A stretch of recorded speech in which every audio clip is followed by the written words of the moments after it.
and their relationship sustains them and makes them, in the end, want to continue to live by any means possible.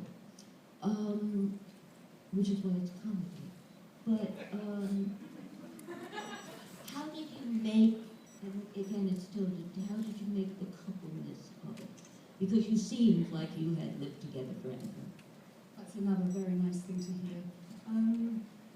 It is, as you say, about surviving things in general, life in general, but being together in love.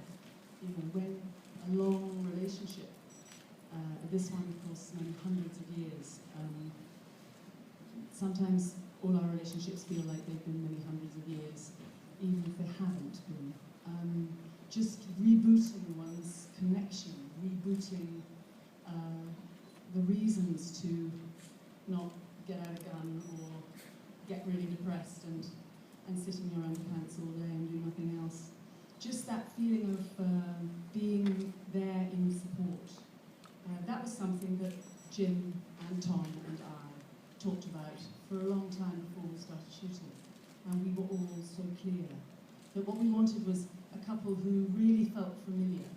Familiar in the way that you do long after you've first been fancying each other and you just end up in bed for a long time. People who have really, really talked constantly about everything.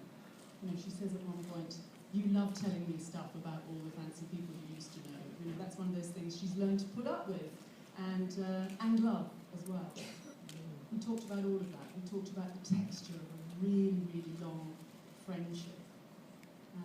And we also noticed that we hadn't necessarily seen that in the film. A man and a woman who obviously really fancied each other still, but really, really loved talking to each other.